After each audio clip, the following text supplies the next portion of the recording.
Tensions between the United States and Russia are arguably at the highest point since the Cold War. But the history of antipathy and distrust between these two powerful nations goes back further than the Cold War. How much further? And how does history inform today? Well, let's ask my next guest. Simon Sebag Montefiore is a historian and novelist who has written extensively about Russia. He recently wrote a 300-year history of the Romanovs, and the screen rights to his book about Catherine the Great have been snapped up by none other than Angelina Jolie. But before we get to all that, Simon, welcome. Thank you. And let me ask you first about Putin. We're all fascinated by him. When you look at him with all this knowledge of Russian history, does he seem to you like just another czar? Yes. I mean, there are, of course, very modern things about him. I mean, he's a master of asymmetric warfare and the internet, as we know. So he's a very modern figure, too. Of course, he's also a successor of the Stalinist, the Soviet state.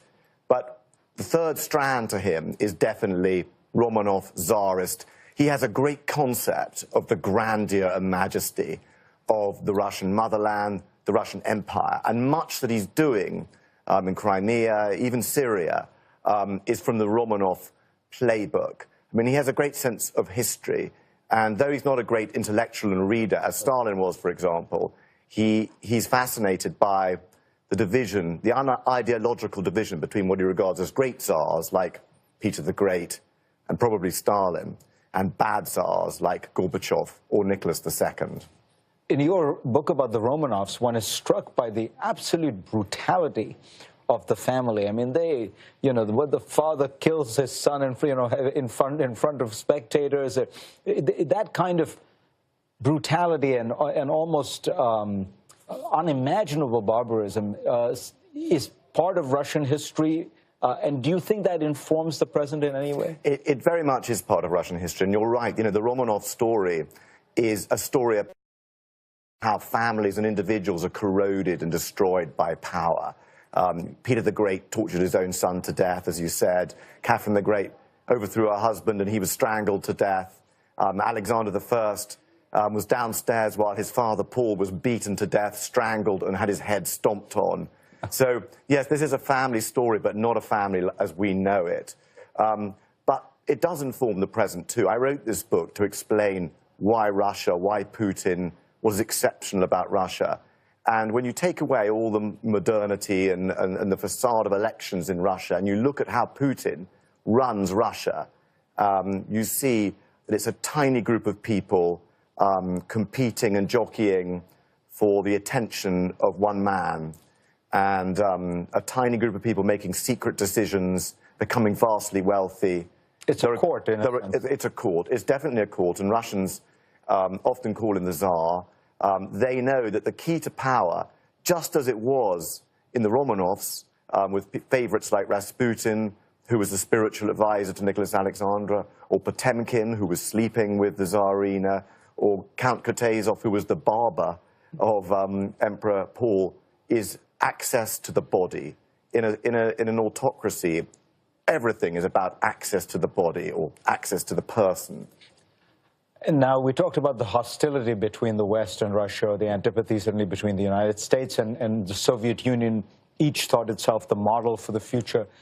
So then, what explains Donald Trump? Do you have any historical perspective on why Trump does seem remarkably benign in his view about Russia, almost alone in the world? All the other countries are out to screw America, but Russia, he thinks we can deal with.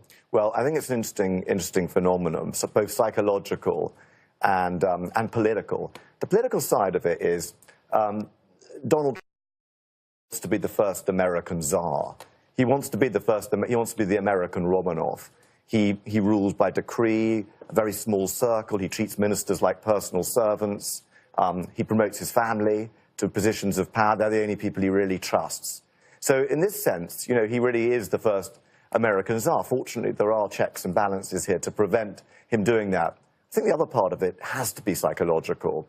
I mean, he looks at Vladimir Putin and he just sees a man who can has control of violence, who can order interventions in foreign countries at the click of a hand. And I think for that, it's a slightly boyish crush on the idea of the gangster boss, the swaggering godfather.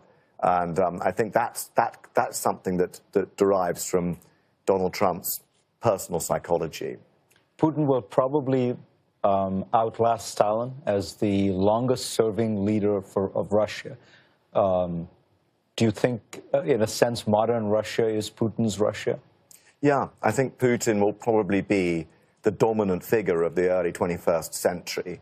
And he's ruling, according to Russian tradition, he's been incredibly successful. First of all, concentrating all power in his hands, which is a hell of a job in Russia.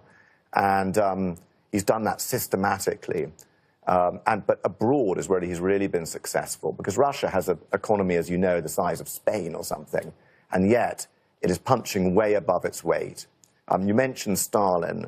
I think Stalin is the recent ruler against whom all modern Russian rulers measure themselves. And of course, they put to one side the excesses that cost 20, 30 million lives, the appalling repression.